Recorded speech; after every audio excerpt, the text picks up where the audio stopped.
La FIA lance un appel d'offres pour la voiture Gen 4 de la Formule E. 600 kW, modification des kits aérodynamiques. Ouais, ce serait pas mal ça, parce qu'elles sont moches, hein, les Formule E actuelles. Alors, 600 kW de puissance, différents concepts aérodynamiques. Donc, il y a la nouvelle autorisation pour les constructeurs de développer leur propre groupe de propulseurs avant.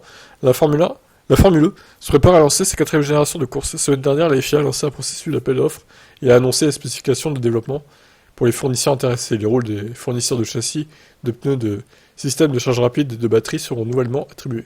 Donc la Gen 4 sera lancée en 2026 jusqu'à 2030. Extension possible jusqu'à 2032. 600 kW, ça fait combien de chevaux ça? Ah ouais, 815, ça commence à parler là. Le but de cet appel d'offres est une révolution de l'architecture du châssis. En particulier, l'instance dirigeante internationale de l'automobile prévoit d'améliorer les performances aérodynamiques des voitures. Ce sera rendu possible entre autres par différents kits aérodynamiques que les équipes de Formule E pourraient être ensuite en mesure d'adapter aux différentes conditions de piste à l'avenir. Quelque chose de similaire se produit depuis des années en IndyCar. Effectivement. Alors, du coup, vous vous rendez compte que ce serait presque 2 fois plus puissant que la Gen 3 au final? Oh la vache, c'est... ouais. Là, on va faire un bond spectaculaire en avant. Et la régène aussi serait plus puissante, 700 au lieu de 600 kW. La capa de la batterie... Alors, la Gen 3, c'est 38,5, c'est tout. Putain. Je pense que c'était un peu plus quand même. Paraît peu. Donc elle sera 55 kWh pour la Gen 4.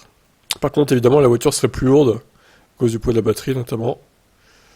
Et elle sera un peu plus large qu'actuellement aussi. 1m80, bon, ça, c'est pas 2 mètres comme la F1, quoi. 5 mètres de long. Et ce serait une 4 roues motrices.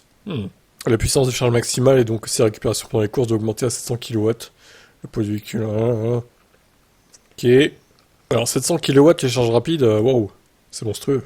Le système doit être utilisé pendant les arrêts au stand de 30 secondes. L'année prochaine, le fabricant de batterie Gen 3 actuel sera toujours responsable de l'infrastructure. Ok. Ouais, alors encore une fois, bon. Moi je veux bien, 700 kW la charge rapide, mais alors, ils vont pas mettre 20 chargeurs rapides, c'est pas possible. Imaginez la puissance qu'il faudrait tirer pour la ville, ce serait monstrueux. Il faudrait 14 mégawatts du coup. Même sur 30 secondes, ce serait... waouh. Ce serait un peu beaucoup là, non?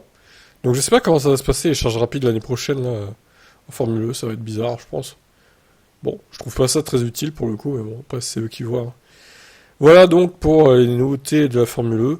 Bon, il va falloir attendre 3 ans pour la nouvelle génération. Mais c'est plutôt prometteur.